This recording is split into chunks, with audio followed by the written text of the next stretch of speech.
Energy cancellation technology அது வைத்து கொண்டு இருப்பது டார்க் ஃபோர்ஸஸ். அது அவங்களுடைய எந்திரங்கள். ஓகே. இங்கே ஒரு ஹையர் வைப்ரேஷன் கொடுக்கும்போது அதை அவங்க கேன்சல் பண்ணுறாங்க.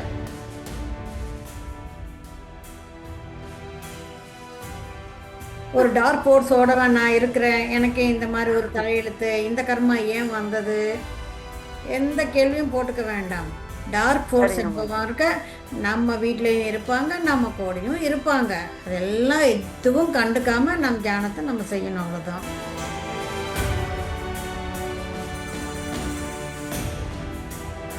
ஒரு மாற்றத்தை கொண்டு வருவதற்காகத்தான் அந்த ஹையர் வைப்ரேஷன் கொடுத்தாங்க. அந்த ஹையர் வைப்ரேஷனை வேண்டாம்னு மறுத்தவங்க தான் போனாங்க. அதாவது சென்செக்ஸ்ன்றது நடக்கும் மேடம், இது வந்து ஆன்ம ரீதியில் நடக்கும்.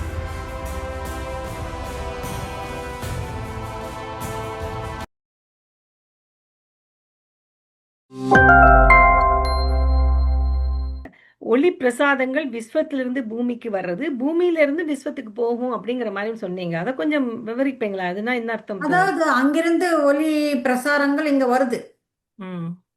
இங்கிருந்து மறுபடியும் விஸ்வத்துக்கு போகுது. நம்ம நம்ம பிரதிபலிக்கிறோமா? அந்த ஞானத்தை நம்ம பிரதிபலிக்கிறதுனால ஞானம் இல்ல, அது வைப்ரேஷன்ஸ். அந்த வைப்ரேஷன்ஸ். புரியுது புரியுது. ஓகே. விஸ்வத்திலிருந்து பூமிக்கு வருது, பூமியிலேருந்து மறுபடியும் விஸ்வத்துக்கு போகுது. அப்புறம் இந்த எனர்ஜி கேன்சலேஷன் டெக்னாலஜியை பத்தி கொஞ்சம் இன்னும் கொஞ்சம் விளங்கப்படுத்த. ஏன்னா எனர்ஜி கேன்சலேஷன் டெக்னாலஜி அது வைத்து கொண்டு இருப்பது டார்க் ஃபோர்ஸஸ். அது அவங்களுடைய எந்திரங்கள். ஓகே. இங்க ஒரு ஹையர் வைப்ரேஷன் கொடுக்கும்போது அதை அவங்க கேன்சல் பண்றாங்க. அவங்க cancel. Okay okay. Dark forces.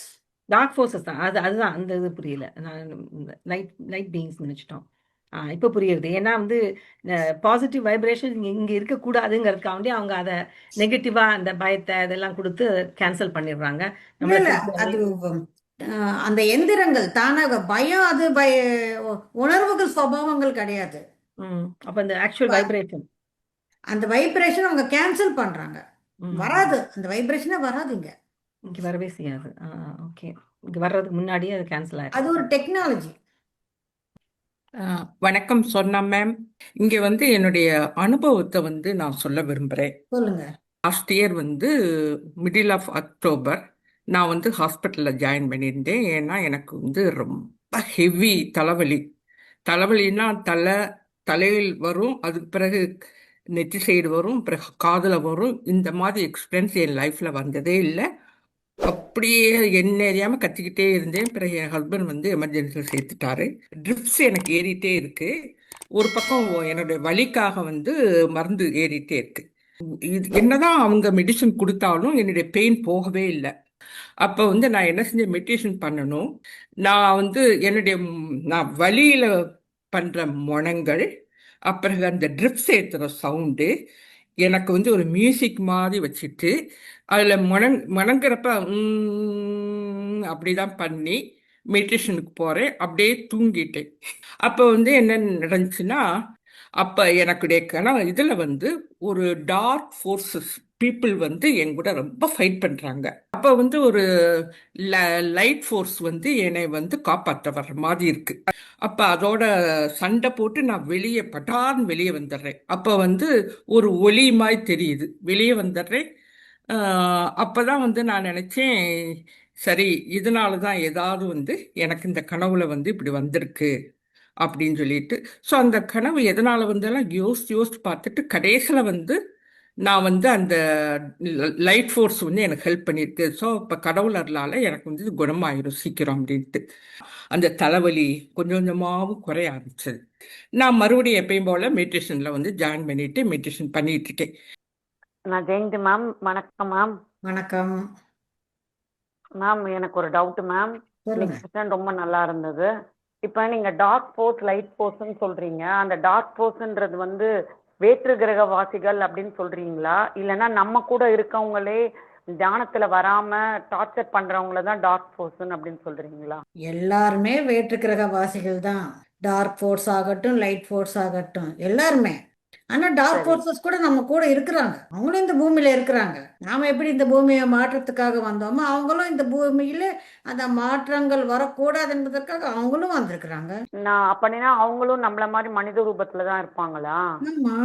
சரிங்க மேடம். ஏன் அப்படி நான் கேட்குறேன்னா, எங்க வீட்லயே வந்து நிறைய கான்ட்ரடிக்ஷன் இருக்கும். இனி பண்றது தப்பு அப்படின்றதுக்கு சொல்றதுக்கு நான் அதை ஏத்துக்க மாட்டேன். அப்ப நான் இங்க சொல்லும்போது நான் நினைக்கிறேன், ஒருவேளை அவரும் ஒரு டார்க் ஃபோர்ஸா தான் இருப்பாரோ அப்படி. இருக்கலாம். இருந்தாலும் அது பெருசுபடுத்துங்க. ஒரு டார்க் ஃபோர்ஸோட நான் இருக்கிறேன், எனக்கு இந்த மாதிரி ஒரு தலையெழுத்து, இந்த கர்மா ஏன் வந்தது, எந்த கேள்வியும் போட்டுக்க வேண்டாம். டார்க் ஃபோர்ஸ் சரிங்க மேடம். என்பவர்க நம்ம வீட்லயும் இருப்பாங்க, நம்ம கூடயும் இருப்பாங்க. அதெல்லாம் எதுவும் கண்டுக்காம நம் தியானத்தை நம்ம செய்யணும், அவ்வளவுதான். Okay ma'am. அப்புறம் இன்னொரு ஒரு டவுட் மேம். நீங்க ம். நம்ம இப்ப வந்து நம்ம தியானத்தை பத்தி சொல்றோம். ஆனா ரொம்ப வருஷத்துக்கு முன்னாடியில இருந்தே மக்கள் வந்து வாழ்ந்துட்டு இருக்கும்போது அவங்களும் நல்ல குணத்தோடையும் நல்லா வந்தாங்க. எக்ஸாம்பிளுக்கு எங்க அம்மாவையே நான் எடுப்பேன். நீங்க சொல்லும் போது எனக்கு வந்து அப்படியே கண்ணீரே வந்தது.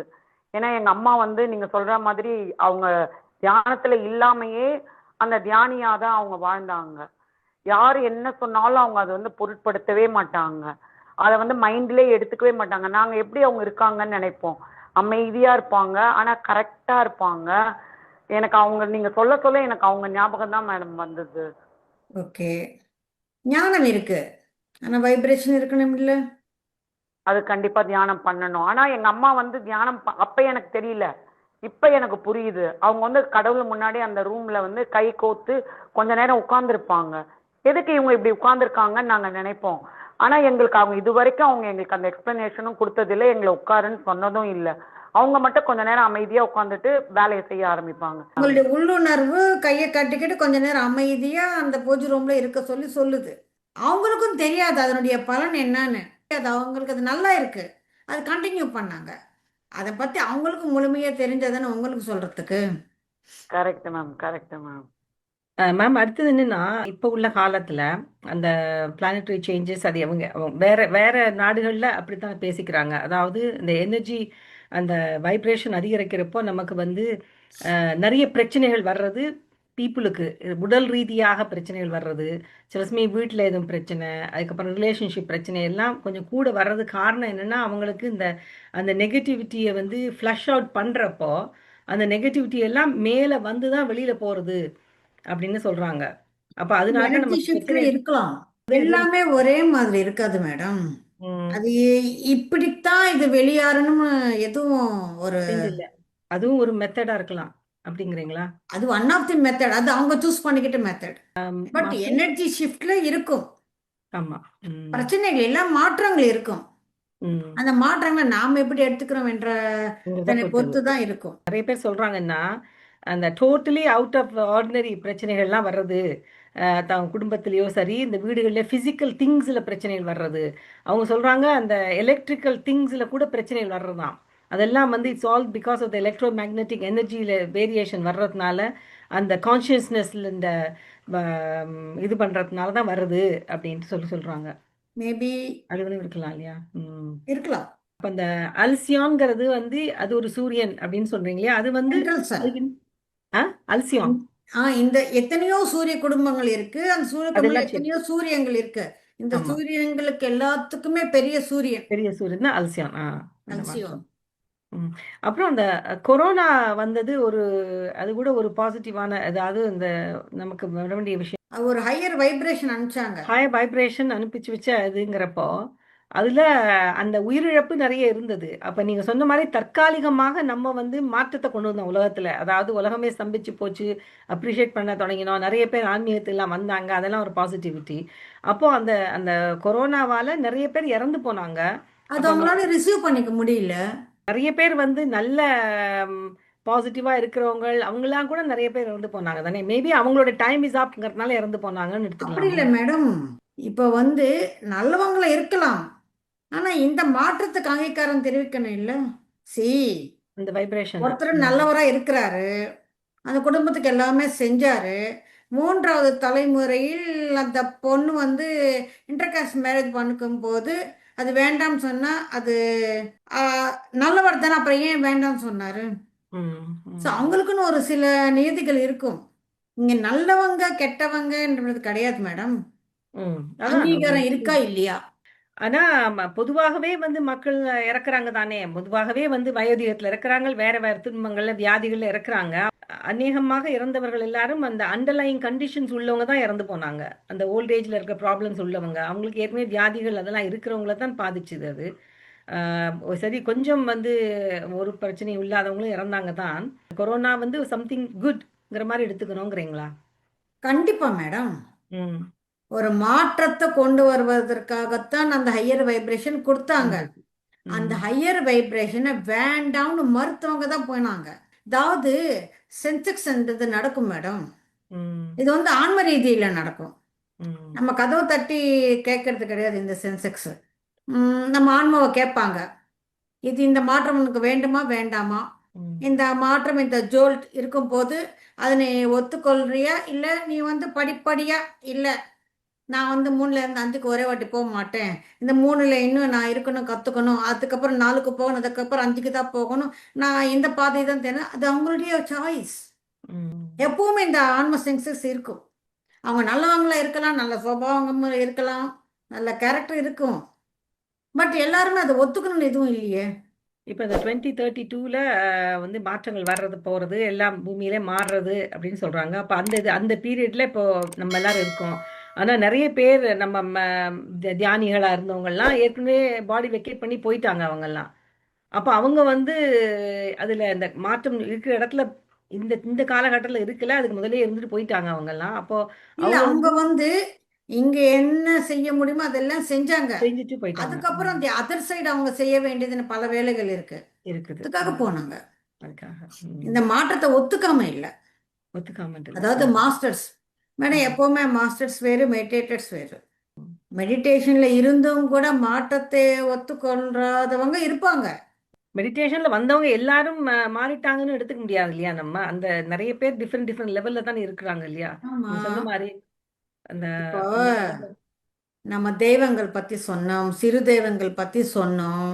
ம், அது சொன்ன உடனே இங்க பல பேர் மறுபடியும் ஜாயின் ஆகலைன்னு சொல்றாங்க.